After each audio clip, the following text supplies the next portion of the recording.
The lie detector angle taps into a deep frustration many folks feel about insider trading and hidden perks. While polygraphs aren't foolproof, and courts often reject them as evidence, the symbolic move alone would send shockwaves through the halls of power. Imagine the optics. Senator, please step into the truth booth before your next vote. As for adding 4 justices to the Supreme Court, that's what they call court packing, and it's been debated fiercely. Where no counsel is, the people fall, but in the multitude of counselors there is safety. The Constitution doesn't set the number, so Congress could change it. But not since 1869. The idea is usually floated to rebalance ideological leanings, though it risks escalating tit-for-tat expansions. Minimal cost, maximum structural impact.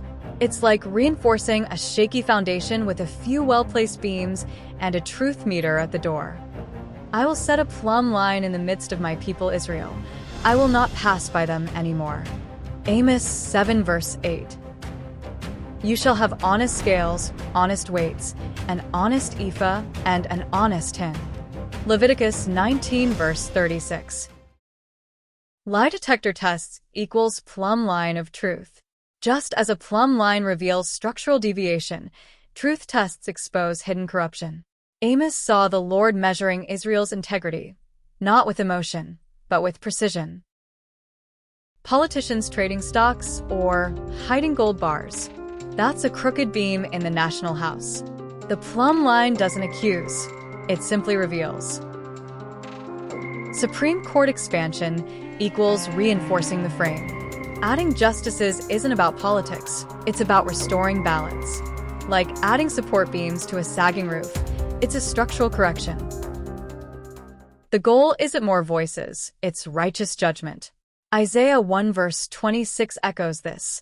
I will restore your judges as at the first. Low cost, high impact equals builder's wisdom. You don't need a wrecking ball to fix a crooked house. Sometimes a few braces and a level are enough. Spiritually, this is Nehemiah's model. Rebuilding broken walls with resolve, not riches. If the foundations are destroyed, what can the righteous do? Psalm 11, verse 3. Answer: they rebuild. They measure. They refuse to pass by injustice. And they do it with truth, not tantrums. What if we gave every politician a lie detector test, not for gossip, but for gold bars and stock trades? What if we reinforced the Supreme Court with 4 more beams of justice? This isn't politics, it's plumb lines and scales. Amos saw it. Nehemiah built it. And today, we measure the crooked house. We're not here to tear down. We're here to measure, reveal, and rebuild. The plumb line doesn't lie. And neither should those who lead. Let's get back to honest scales, righteous judgment, and builder-grade truth. No one above the law isn't just a slogan, it's a spiritual principle. In God's house, kings, priests, and prophets were all measured. No exemptions. No secret compartments. Lie detector equals truth test for the high places. Biblical echo. Nathan confronted David. Elijah exposed Ahab. Jesus called out the Pharisees. A polygraph won't save a soul, but it might expose a scheme. It's the symbolic plumb line, a way to say, you don't get to hide behind robes or titles. Supreme Court expansion equals balancing the scales. Builder's take. If one side of the beam is overloaded, you don't tear down the house, you reinforce the frame. Political angle. If Democrats want expansion and Republicans want accountability, then truth plus balance becomes a bipartisan renovation. What if we stopped passing by corruption?